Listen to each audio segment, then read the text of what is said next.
સિહોર ગોપીનાથજી મહિલા કોલેજ ખાતે Indian red cross society દ્વારા થેલેમેસિયા ટેસ્ટનું આયોજન કરાયું।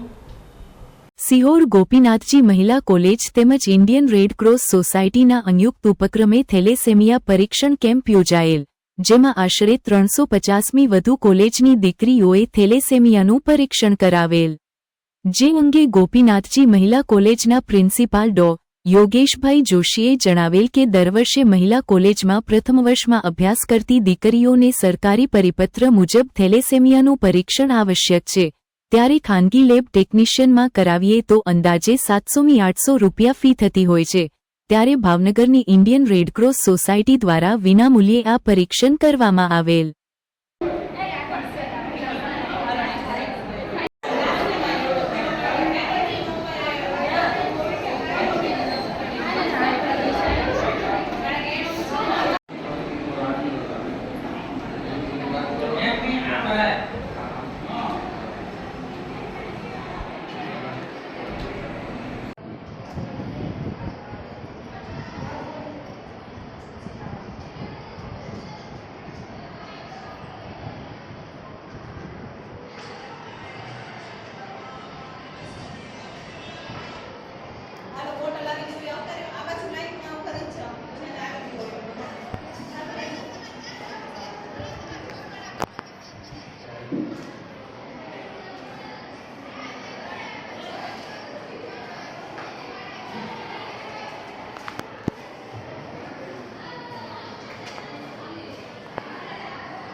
नमस्कार, हूँ doctor Yogeshbhai Joshi, principal Gopinathji Mahila arts and commerce college Sehore.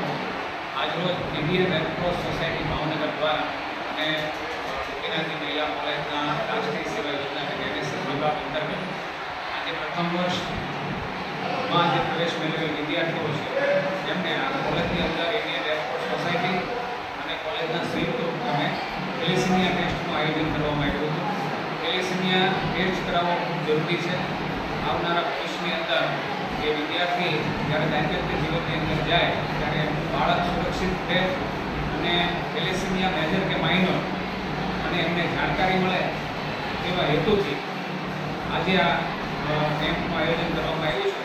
તો થેલેસેમિયા ટેસ્ટ બહાર આપણે ખાનગીની અંદર કરાવીએ તો 700 રૂપિયા જેવું આ ટેસ્ટનું માટેના થતા હોય છે।